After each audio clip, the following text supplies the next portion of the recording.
All right, hello and welcome. I am Steve Jorson with Northeast Metro Climate Action.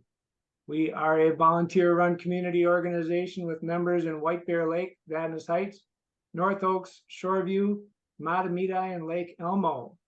Our mission is to raise awareness about the climate crisis and clean energy solutions. And we've been doing events like this to raise awareness since 2018. So we're going on 5 years now. We've kept this going through the pandemic on Zoom events like this. We've had a lot of in-person events as well. And we also get involved in community events. We support climate champion candidates, and we do regular reach out to elected leaders to try to spur on climate action in our communities. If you're interested in learning more about our organization, you can go to northeastmetroclimateaction.org. I'll put that, we'll get that into the chat for you if you want to look at our website. Follow us on Facebook. That's actually more active than our website. So just look up Northeast Metro Climate Action on Facebook. And we have lots of updates on local climate events and things of interest on climate on our Facebook page. I'd like to acknowledge our co-hosts tonight: Resilient Roseville, Northwest Metro Climate Action, Vote Climate, and St. Croix Valley Indivisible. So thanks to those groups for bringing some of their members along and getting involved with our event tonight. I'd also like to do a land acknowledgement to acknowledge the indigenous peoples of all lands that we are on today. While we meet today on a virtual platform, I'd like to acknowledge the importance of the lands which we call home. All right, and a couple more housekeeping things. Please keep your microphones on mute throughout the presentation today. If you have questions for Dr. Seeley, please put those in the chat. We're going to have a few times during Dr. Seeley's presentation that he's going to look at questions so that we can, if you have questions about something that he's talking about, go ahead and put it in the chat. And so we'll have a few spots during the presentation to address those questions. And our today's speak. Oh, one more thing. Our next event in October will be our own Tom Warner, who is a expert on sustainable building practices. And is a sustainability manager for an architectural firm here in the Twin Cities. So he'll be talking about sustainable buildings. That's on October 24th. So check out our website and look for Facebook updates on that. Today's speaker is Dr. Mark Seeley, the retired extension climatologist and meteorologist at the University of Minnesota. He worked alongside the state climatologists in the function of outreach and education at the University of Minnesota and the St. Paul campus, and well known within our state for climatology and meteorology. So we are really happy to have him with us tonight, and he will be speaking on how our changing climate is impacting extreme weather. So with that, Dr. Seeley, if you would like to take it away.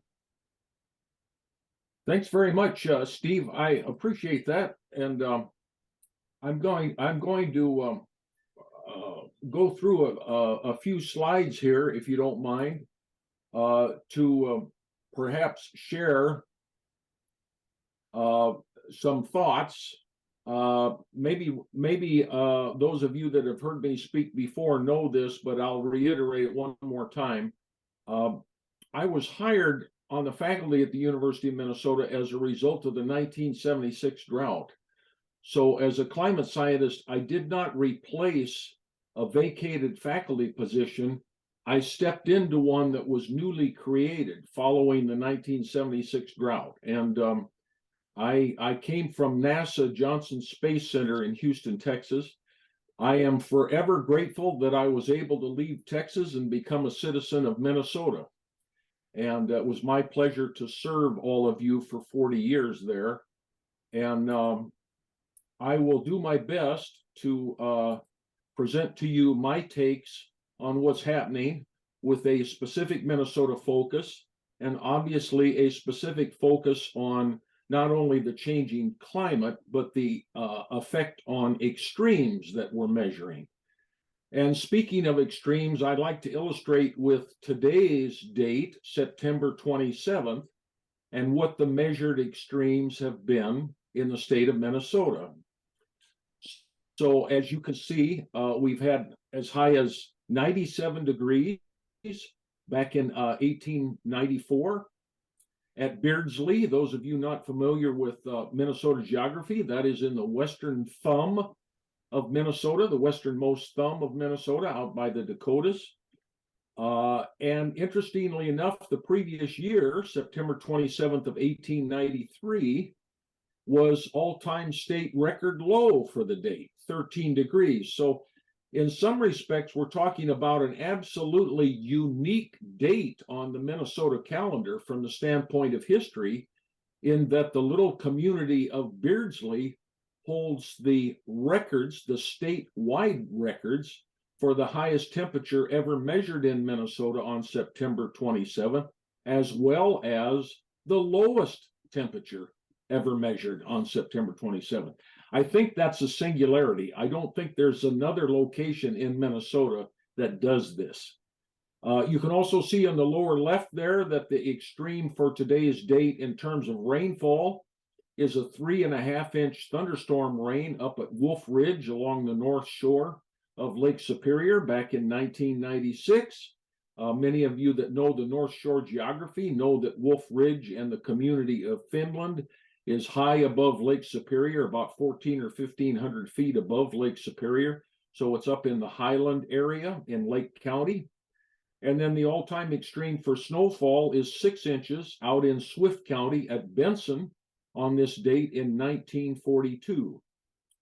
As is so typical of our national and international reputation for being a tolerant and resilient people, this is what we've put up with on today's date historically, which is a huge magnitude of variation.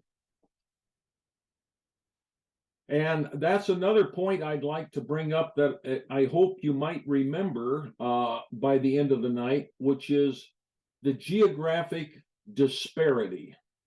Those two words, geographic disparity. This is important when you think about and talk about climate change, to understand that climate change and its dimensions are by no means uniform. And of course, it depends on what variable or what feature of climate you're talking about. In certain geographies like ours, we see an amplified signal for warmth in the temperature signal, more so from this world map, more so by the coloration on this world map than you see in many other geographies. So the northern hemisphere mid-latitudes, like we occupy, are full of this kind of thing, where the temperature change has been more remarkable than what it has been in other geographies. But we also need to acknowledge that when it comes to climate change, there's many other geographies in the world that need to worry more about moisture or precipitation, or ice and snow, or wind, or hail, or sea level rise, or any number of other features of the climate. But geographic disparity is an important piece of this, because we're at fault if we ever talk about climate change as something that's happening uniform. It's far from uniform when we look at the geography of it. The same is true with respect to precipitation. It's far from uniform. Areas of the world are showing dramatic increases, as we are here in Minnesota over the decades, but other areas are showing dramatic decreases. And even with our own U.S. geography, we have great disparity within our own U.S. geography when it comes to this particular variable. But speaking of those two variables of temperature and precipitation, this graphic was done by my colleague, Dr. Kenny Blumenfeld of the State Climatology Office. And each point on this graphic, which is here illustrated as a quadratic, it's got 4 different sections to it. The horizontal axis is the average mean annual temperature for every year in the Minnesota record from 1895. It's a composite measurement averaging all climate stations in the state. So just one point along the horizontal scale depicts the mean annual temperature for any year from 1895 to the present. On the vertical scale, we have the average annual precipitation depicted. And so on the vertical scale for each year is a composite number that represents the average of all observations in the state for annual precipitation. The reason you see a differentiation in the color of these points plotted here is that since 1987, instead of a historically and statistically random distribution of, say, warm wet versus warm cool, or cool dry versus cool wet years, you see that since 1987, the distribution of years has shifted dramatically to the upper part of the graph, the wetter part of the graph, and dramatically to the right side of the graph, the warm part of the graph. And so we've definitely seen a huge, what we call a trend shift in our historical data of those two variables since 1987. In addition, I'm author of two books for the Minnesota Historical Society that compile all of the data in Minnesota and write about what has happened in Minnesota since pre-statehood days. It starts with the winter of 1806, 1807 in the Red River Valley. It comes through the Minnesota territorial years in the 19th century, comes up to statehood in 1858, and then documents all years since statehood in 1858. The first edition of this book came out in 2005, which is shown in the upper left. And then before I retired, the Minnesota Historical Society wanted me to update that book with the new climate data that had transpired over the last 10 years or so. So when I published the second edition in 2015, which, by the way, is still a very valid read for those of you that want to read more about Minnesota's historical climate and what's happened. In that roughly 10-year interval, I found that there had been over 17,000 new climate records set in the state of Minnesota in a 10-year period. There had been 165 all-time state records set in a 10-year period, which was a measurement of something that had never been measured in the state. This illustrates another important term I would like you to remember after this evening is over, and that is the pace of climate change. The pace of climate change in our state is absolutely remarkable in the context of our state's historical measurement records. We are setting records left and right in our observation network, more and more outside the realm of what we've measured historically. And that pace of change is, to me, one of the primary reasons we should be so concerned about climate change, is because we occupy a piece of American real estate where the pace of change is quite remarkable. Here's a listing of the 20 warmest years in state history, again, based on a composite view of all observations in the state. And I would ask you the question, look at the list and ask how many of these have occurred in my lifetime, because this goes back to 1895. And I feel, based on the people attending this session tonight, that what you're going to answer to that question is that the vast majority of the warmest years in state history have occurred in your lifetime. In addition, one other thing that's affected our extremes in this state is that we have had an increase in episodes of very high dew points. Dew point measuring the water vapor content of the atmosphere over Minnesota. In fact, we had no measurement historically between 1858 and 1983, we had no previous historical measurement of an 80-degree dew point in our state until the summer of 1983.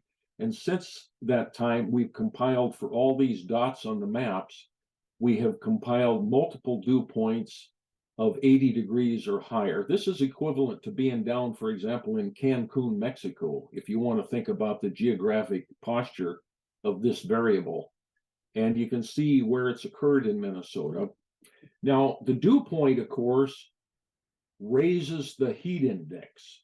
So you combine an 80-degree dew point with a 90-degree temperature in the state of Minnesota during the summer season, and that's when the National Weather Service is obligated to issue a heat advisory or an excessive heat watch, like we had last month over August 21 to 23, when we had heat index values around our state ranging between 110 and 120 degrees because the dew points were so high.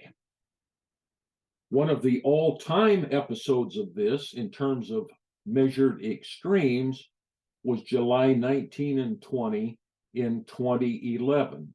And it occupied most of the center of the country.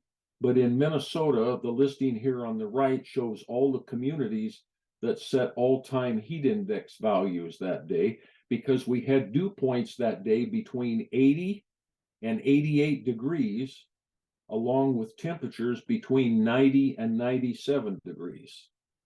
And that 134 degrees at Moorhead, that's on the bottom of the list, still remains the all-time state high heat index record for the state of Minnesota, which is roughly equivalent to the hottest temperature ever measured in Death Valley.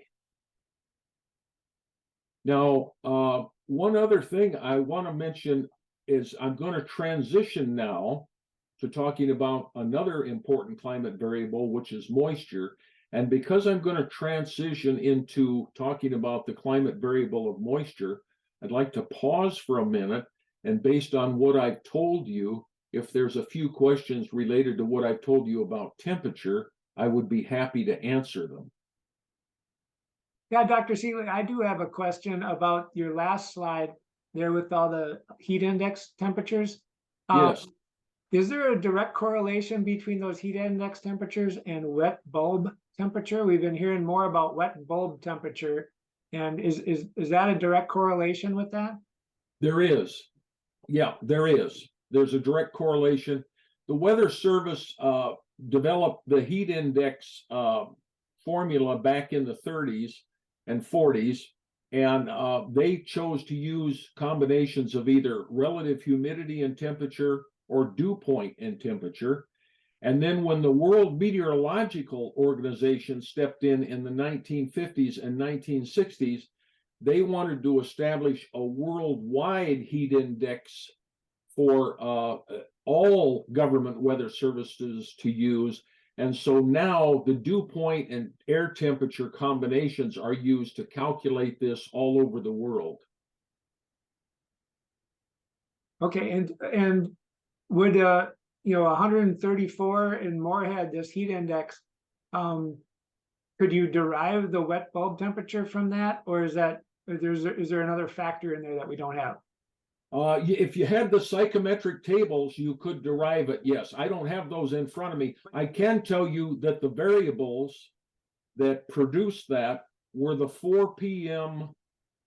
hygrometer reading of 95-degree air temperature and 88-degree dew point.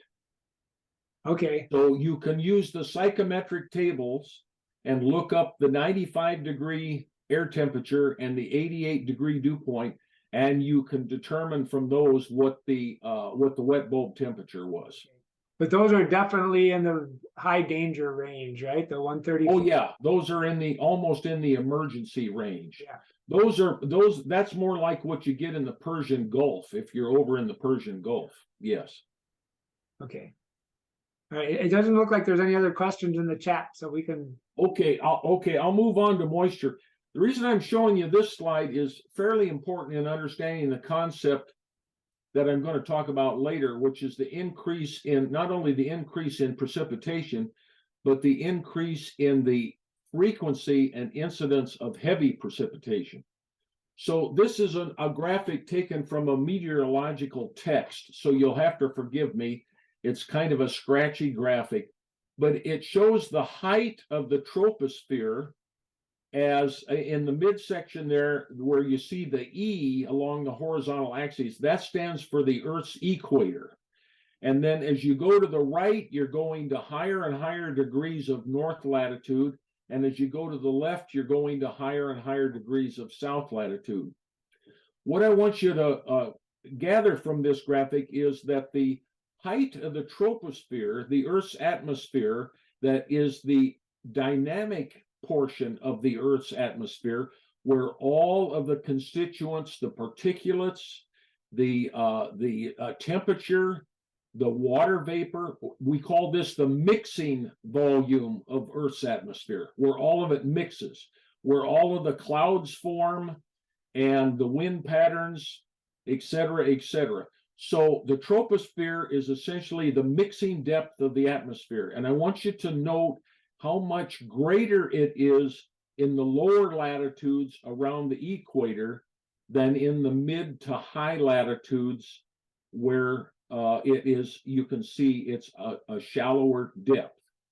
This is important in the physics of the precipitation I'm going to talk about, because what's happening at the mid to high latitudes in both hemispheres, more so in the northern hemisphere than the southern hemisphere, is that the volume of the troposphere is increasing because the height of the troposphere is increasing.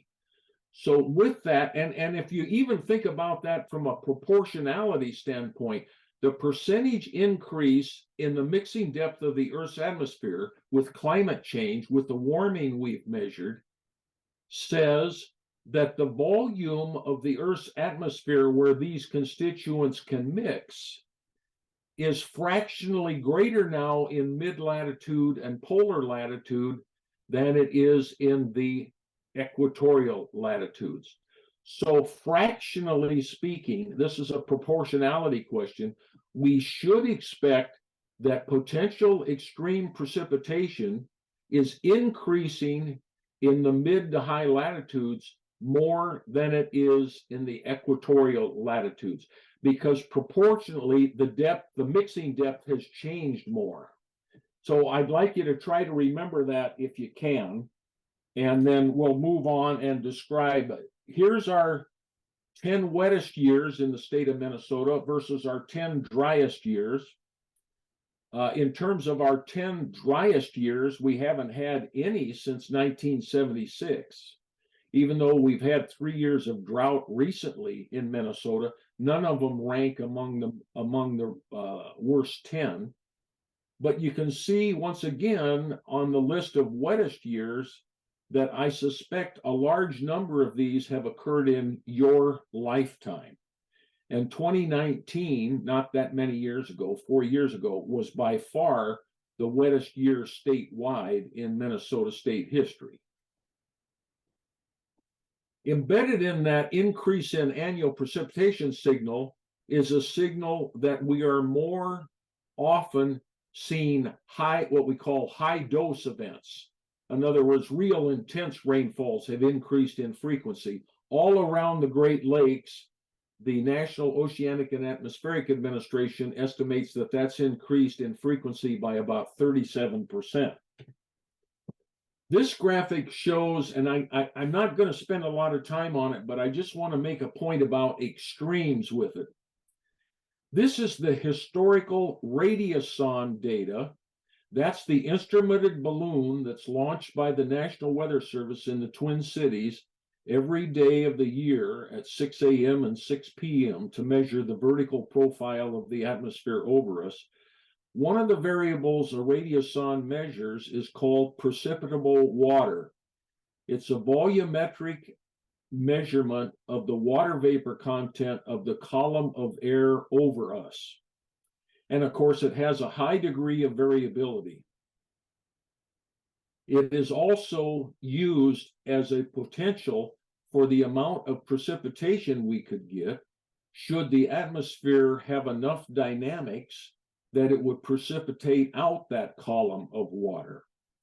The upper graphic, which is the red line, smoothed is the red solid line, and the scraggly line is the actual measurements, are the extreme values for every day of the year for the water column over our Twin Cities.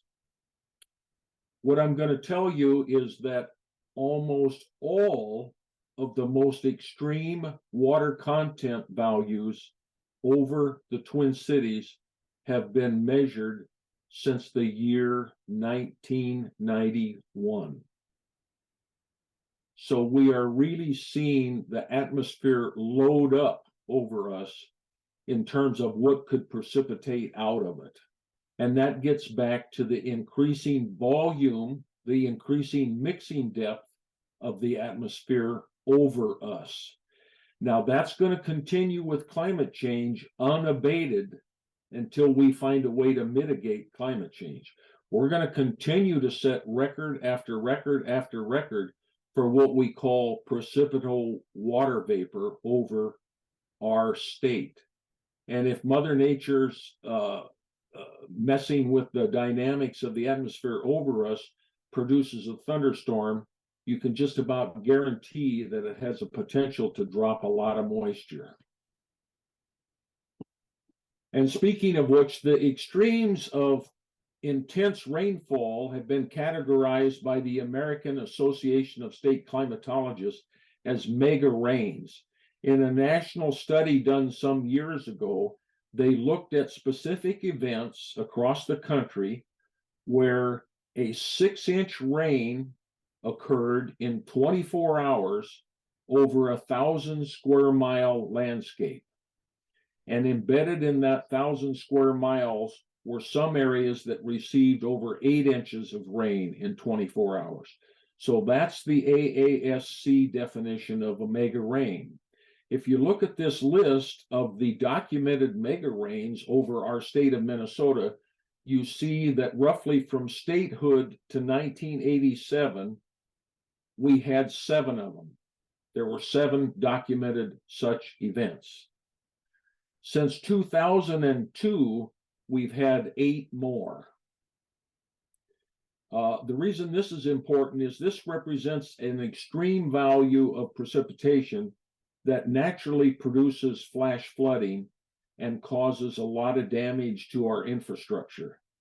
And mitigating a rainfall of this intensity is a real challenge for us. Yet we see these types of events occurring in frequency. Also, somewhat disturbing is we don't see any geographic concentration of these events. These events have occurred almost in all Minnesota geographies, from Lake of the Woods across to the Duluth area, to west central Minnesota, to east central Minnesota, to southern Minnesota. These have popped up over almost all the geographies of our state. In addition, we've seen some changes in extreme thunderstorm frequencies, and these have been documented by the Storm Prediction Center down in Oklahoma. This dovetails nicely with what we had in 2010, which of course was the year we led the nation in number of tornadoes with 113 tornadoes, something as someone who worked in Minnesota for many, many decades that I never expected to see, quite frankly. We not only led the nation, but on one day we had 48 tornadoes. This is very disturbing in that the nature and character of severe weather that produces hail and tornadoes seems to be changing in amplitude. One other feature that's on this slide that I'll mention that our friends in Environment Canada have documented, just as we've seen an increase in large hail frequency and thunderstorm frequency, that is severe thunderstorm frequency over our Minnesota geography, they too have seen a similar trend in Manitoba and Ontario. And there's an incident on August 24th of 2010 when Churchill over Hudson Bay, many, many miles north of us, they had a 4-inch thunderstorm rainfall. This was so far off the record, this still stands as a singularity that the atmosphere mixing depth could be so great over Churchill, Manitoba, Hudson Bay, that it would produce a 4-inch thunderstorm rainfall. A very startling and very extreme meteorological event for that geography. Another disturbing sign is this amplified variability. Now, there's another combination of words I'd like you to remember tonight is amplified variability. And what I mean by that is not only are our mean values of climate, the mean temperature, the mean precipitation, et cetera, not only are the mean or average values changing, but what we're seeing is the variation around those mean values is showing wider ranges. And in 2012, we had this singular occurrence where we had 57 Minnesota counties, those color-coded in orange and red, declared in August by the USDA as drought disasters for lack of rainfall. And yet the plus signs in the counties that are designated, especially in eastern Minnesota there, also designate that FEMA in the same month on the same calendar, August of 2012, declared flood disasters in the same counties that had previously declared drought disasters. So this is the only case where we have Minnesota citizens living in certain counties in the state of Minnesota that could have asked for federal assistance for the recovery of drought or flood, depending on where they were in that county, which is a bit of a head scratcher, but all the measurements verified. They ask, of course, for the Minnesota State Climate Data to verify these declarations, and surely enough, we provided it all to them. So, I mean, there were legitimate grounds for these disaster declarations, and that's just startling to many people. A couple other startling things for me that I never would have guessed, I've been in this about 48 years now total, is I never would have guessed that Minnesota could ever have a tornado and a blizzard declared at the same moment in time. But by golly, that's exactly what happened on March 31st of 2012 in southwestern Minnesota, out around Lyon County and Lac-qui-Parle County and Pipestone County and areas like along Highway 75, which runs south to north out there. At the same moment in time, about 4 o'clock in the afternoon, we had a legitimate tornado on the ground on the warm side of a frontal system, where all the dynamic conditions were there for tornado formation. But that cold front was so strong that on the north side of that cold front was a blizzard warning with snow and visibility less than a quarter of a mile. So if you were driving on Highway 75 from Pipestone through Canby up towards Montevideo, you would have driven through a tornado warning, and you would have then just a few miles up the road driven through a blizzard warning, which again, no meteorologist in their right mind would ever predict something like that. But that is another example of the types of extremes that we are experiencing and recording in our state.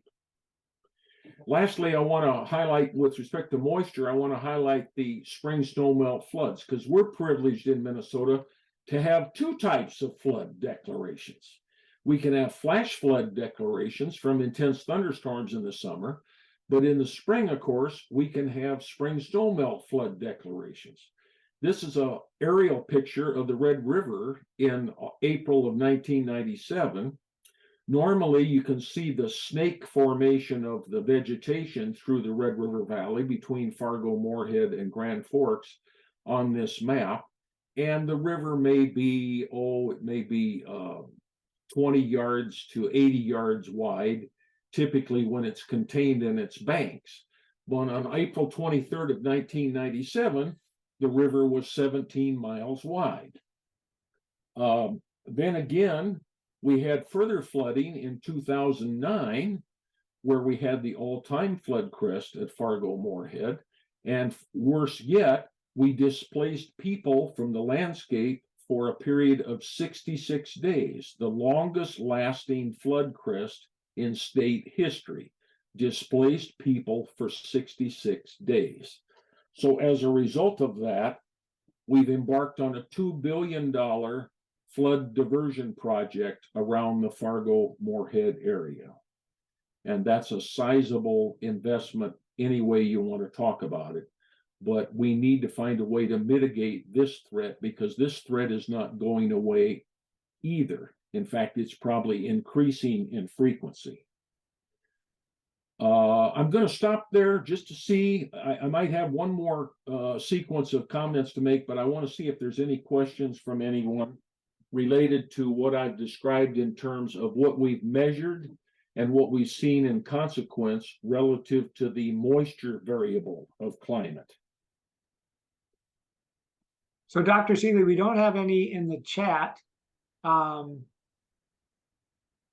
So again, if you have questions online, go ahead and put a question in the chat, and we can get those to Dr. Seeley at the next break. So we can probably just go on ahead. Okay, I'll just try to wrap it up here with a talk about the most intense mid-latitude cyclone that has ever crossed our state geography. This was measured October 26th of 2010. Some of you may remember the headlines generated. It was a true success story in the context of Great Lake shipping. I should premise my remarks about this in that the reason it was a true success story is both Environment Canada on the north side of this storm and the Weather Service on the south side of this storm did a marvelous job of forecasting this storm and putting out enough warnings that there was not a single ship left out on the Great Lakes that was exposed to this storm. Every single ship took shelter in anchorage or harbor and did not have to bear the brunt of this storm. And thankfully, because it turned out to be the all-time strongest, it was the equivalent of a Category 4 hurricane is what it was. The animation of this storm, in terms of the satellite animation of this storm, for those of you who can see the U.S. geography on this map, if you watch the formation of this storm and its passage over Minnesota and the Great Lakes, it's coming up here. There it is right there, looping right over Lake Superior.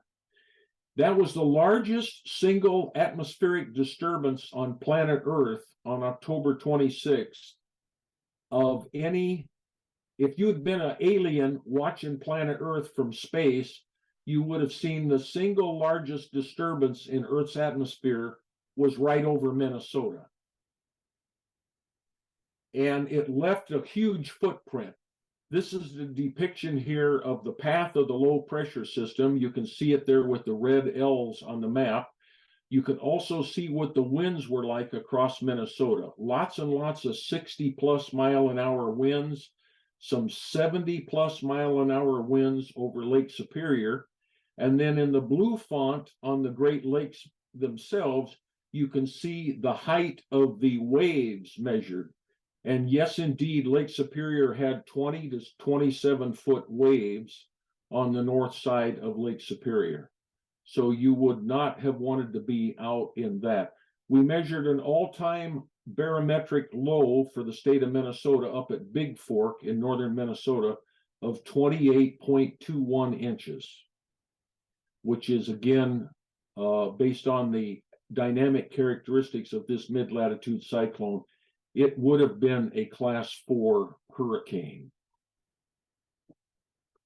So one final comment I'd like to make, not so much about extremes, but I would like to applaud those that are working to help us adapt to climate change and do something about it. We have a group in Minnesota called the University of Minnesota Climate Adaptation Partnership.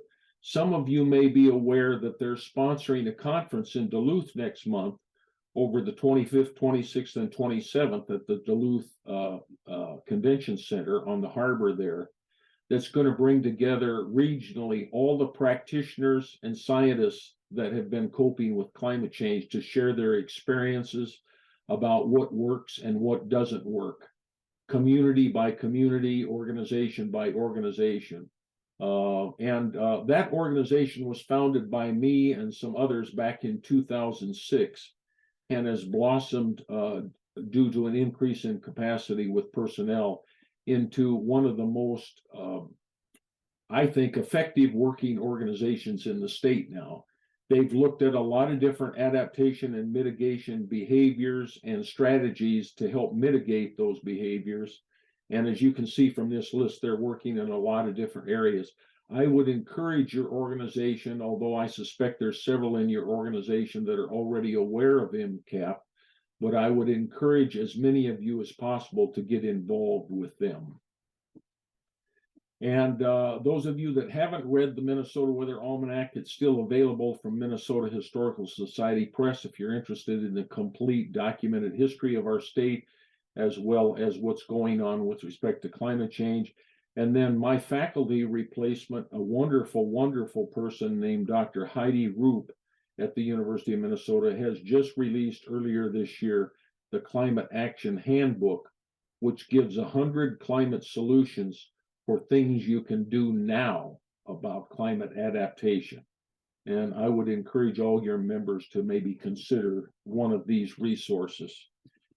And then lastly, of course, we're all fighting this battle at various scales. And I haven't given up, even though I'm age 76. I think as long as I've got some cognitive ability, I'm going to keep talking about this, and I'm going to keep, advocating for doing something about it the rest of my life. Like I've said, it's something I'm very passionate about, and I'll leave it at that, Steve. I think I've said enough. Maybe I'll stop sharing now and see if we can have any questions or things like that. So. Yes, Mark, we do have some questions in the chat. I had one first up, though. I've been doing some reading on, the Arctic amplification, which is the Arctic is warming faster than the lower latitudes, and how that's having an effect on our weather at the lower latitudes. I know there's some disagreement about, how it's affecting what we call a polar vortex and so forth. What are your thoughts on some of those polar vortex winters, and how is climate change impacting that? Well, I too read those papers, and I actually know a lot of people from Environment Canada, like John Worden, a very eminent researcher up there, have studied that polar amplification and published real good work about it. I think there's a lot of uncertainty yet. It's more speculative than fully researched about what's going to happen with the polar vortex. But it stands to reason that as the mid-latitudes warm, as the mixing depth of the troposphere changes to higher and higher depths as you migrate north, that the dynamics of the polar vortex have to change. I think their intensity is going to change. We may see more intense episodes in the future, and I think their geographic variation may change. It may become a little more widely distributed than it has been historically. And so, but again, I don't have firm research to say that, but my understanding of the physics of the change of the atmosphere at high latitudes certainly suggests that that could happen. Yeah, that seems, I think is counterintuitive to a lot of people that, talking about our warming climate may actually result in some cold snaps like Texas had a couple of years ago, and that we've had on the East Coast. So interesting to hear your take on that. There's a couple of questions in the chat. I'll start from the top here. And so the first one is there a reason why we in the Midwest are getting wetter, and the West, and the Southwest especially, is getting this mega drought? Is there a geographic difference there that helps explain that?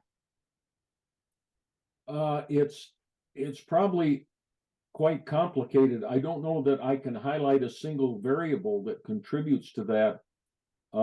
There's two facets of that, though, that are being studied very intensely by atmospheric scientists. The first dynamic of that that's being studied is, we all know the Gulf of Mexico water, the surface water of the Gulf of Mexico, year by year, decade by decade, is getting warmer. In that context, it's emitting more water vapor to the atmosphere. So when we get a strong southerly flow that comes out of the south and comes all the way up from the Gulf of Mexico, it transports a higher volume of water vapor that comes as far north as Minnesota. In fact, under certain instances, it goes even into Manitoba. The second dynamic that is being studied intensely is irrigated American agriculture. In our lifetime, the amount of irrigated acreage of major agriculture in our midsection has expanded dramatically, and the volume of irrigation water on the agricultural crops has increased dramatically. By satellite measurement, as well as by aircraft measurement and other types of measurements, the water vapor emitted from those irrigated agricultural fields is almost equivalent certain times of the year to the water vapor emitted from our largest lakes, like Lake Mille Lacs and Red Lake in northern Minnesota and places like that. So some of the thunderstorms that pass across the Midwest and are bringing with them, say, moisture aloft from the Pacific Ocean or from the Gulf of Mexico to the south, the volume of that water vapor is enhanced by the volume of water vapor picked up from crop transpiration over some of the irrigated agriculture in the Midwest. So it just makes the thunderstorm potential even greater. I know those two, say, working hypotheses are really being worked on by atmospheric scientists right now. Yeah, and I think you just answered the second question. It had to do with planting corn and other crops. And is that coincide with the high dew points we're seeing? And I think that that's absolutely there's an association. It's always associated. July and August are peak transpiration or water use periods for agricultural crops, and they always correspond to the periods of the year when we measure the highest dew points in our Minnesota landscape. right.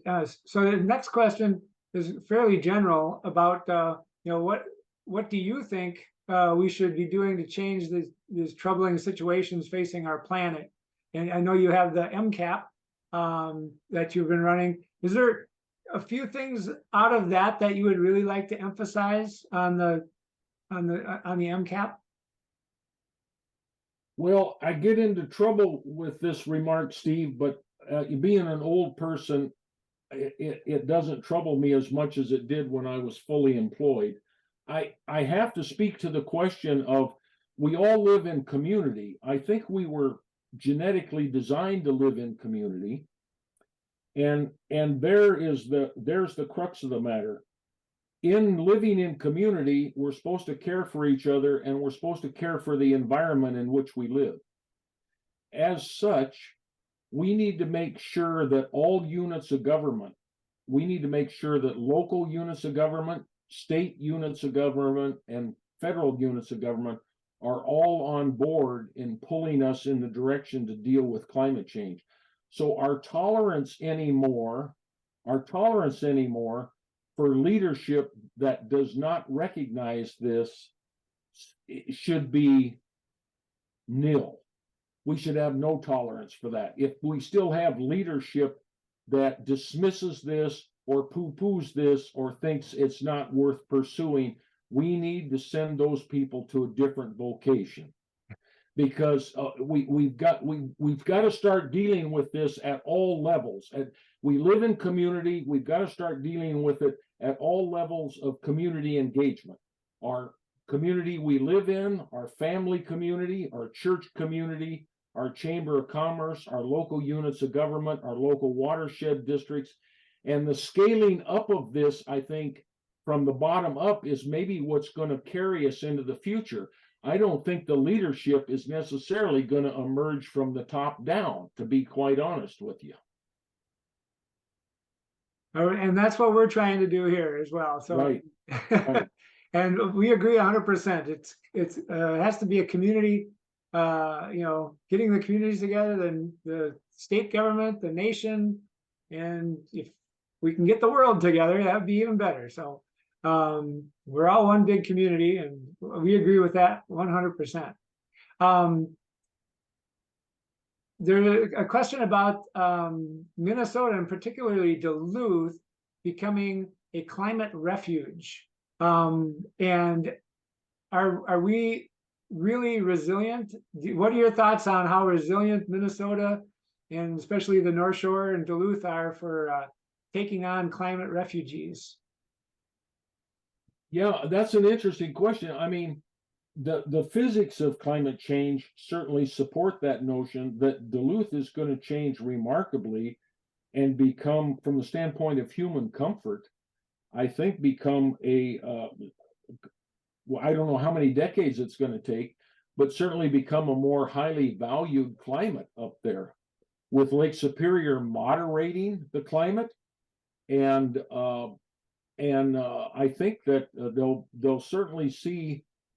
I don't know how that's gonna, they're gonna have to deal with that. For example, after the 2012 massive flooding in Duluth, which destroyed some of their infrastructure, especially their storm sewer runoff system, I know they've had to revisit that, and they've had to redesign and replace sections of the storm sewer runoff system in Duluth that's going to accommodate the changing climate. That's been a huge factor. I know another thing is the American Institute of Architects has worked dramatically in the Duluth area to make changes in architectural strategies that are going to be more conducive to the changing climate in the Duluth area. And so there's a whole bunch of things going on in the background. And but that's going to take a long time to play out. So to speculate what it might look like in 2040 or 2050, but I would see it moving in that direction. I truly believe that the North Shore area of Minnesota is going to be regarded as a climate refuge one day. I have no doubts about it. Yeah, and when you watch the weather reports up in the Duluth area, they talk about temperature on the hill and then cooler by the lake, right? Exactly. Yeah. There's another question about wind. It's the person asked about, is it windier now? It seems like there's a lot more wind. And is there anything in your data that shows it being windier now?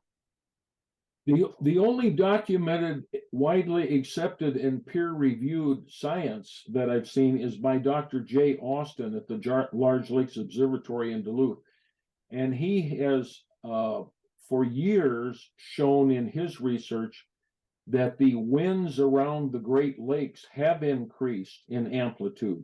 In other words, in both the mean values, in other words, the average values of wind, as well as some of the extremes. Now, some others who have looked at that further west and looking at landscape distribution changes of wind, for example, Red River Valley or the Minnesota River Valley in southern Minnesota, or places like that, their studies have been more inconclusive about whether or not the wind has come to change with the changing climate patterns we've seen. So I guess that's an open question for some areas of our landscape. Right. Okay. And there's a comment here that I would also like to echo. It says, thanks for being a master communicator on climate change. We need an army of such communicators. Do you see them coming in the next generation? There's the training there. Right? Well, one nice thing about the MCAP group is that they recently, through the last Minnesota legislative session, obtained about $1.5 million in investment to build capacity for climate change educators. So they'll be part of the University of Minnesota Extension, and their purpose, they'll probably specialize in different areas. In other words, they'll try to assist communities in planning their climate adaptation strategies. But the reason I say they'll probably specialize, we might have one that'll specialize with the agricultural sector. We might have one that specializes with the water resources sector. We might have one that specializes with the energy sector, another that specializes with the transportation sector. But they're going to be deployed across the state now to help assist in strategizing and planning and helping communities that want to get going and start moving on this in a more productive way. And they'll all be highly educated. I've seen some of the advertisements for people that they're looking, and they are, in fact, Steve, doing national searches. This is not just going to be a state search, but they're looking to do national searches in order to fill these vacancies. Well, that's fantastic. A lot going on in Minnesota legislature on climate right now, and I'm sure all the help they can get. There's going to be, that's one of the things that we're looking at is, for our local communities is how to tap into those resources, whether they be legislative or things like the MCAP. And helping our community local leaders to do climate action here on a local level. So that's great to hear. That's really great. I'm also, I should put in a plug for this because I just read about it. Under Governor Walz, they're going to pair up with the President Biden is creating the National Climate Corps. Yes. And Minnesota is one of the states that's going to pair up with that and dual fund the American Climate Corps in our state. So we should see more and more people coming that are also going to get engaged in this area and help in this area. And it might not be out of the realm of possibility that your organization maybe could team up with someone from the Minnesota Climate Corps to work on specifics. Yeah, that's a great idea. Yeah. And just to clarify, the MCAP was the Minnesota Climate Adaptation Partnership. Yes. Yeah, right. It's through the University of Minnesota, right? Yes, it is. But I should say that structurally speaking, there's a lot of partners working in that arena. Okay. University of Minnesota has a lot of partners working in that arena with them. All right. And another one of our co-hosts was just pointing out that Heidi's book, what was her name? Heidi Roop's book is really great. Great tool for having conversations, and points out some leaders at the federal and state level who are promoting that. So, and a lot of local leaders for that. So, I can't say enough about her book. I'm a big promoter. I think every Minnesota citizen should grab a copy of her book. That's how valuable I think it is. Yeah. All right. Okay, I think that's all of them, and we're right at 7:59. So again, Dr. Seeley, it's been really fantastic to have you here. And I agree with some of our people that you're a great communicator. Really well, you were able to bring some, I think, very technical things down to a level that we could all understand, which was just fantastic. And our focus on the state, of course, is always Minnesotans love to hear about ourselves. So our own state. So let me thank you, Steve, and also say that I'm happy to do this. And let me thank you too, and say that if anyone from your organization ever has a specific issue that they'd like me to chat on the radio about with Kathy Wurzer, I'm still in the, when you're retired, they let you keep your email for infinity. And so I'm still at mseeley, MSEELEY at umm.edu. And anybody in your organization can reach me there. And if there is a topic genuinely that they want us to talk about, I'd be happy to hear from them. Wow, that's a great offer. I'm sure our listeners and our members here will take you up on that. So that's really great. And I'm glad to hear you're still working with so that's MPR, right? Or yes, that's right. All right, and we had Sven Sundgaard Oh, on yeah. January. He was great too. He's talked about his trip up to the Arctic. So, and a lot of people saying great session tonight. Thumbs up, and thanks again, Dr. Seeley. We really appreciate it. So, have a good evening and take care. Thanks to you and Kate. Okay, take care. Bye, everyone.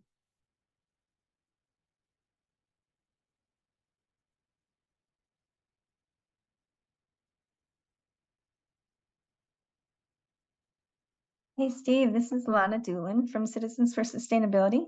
Hi, Lana. Hi. Say,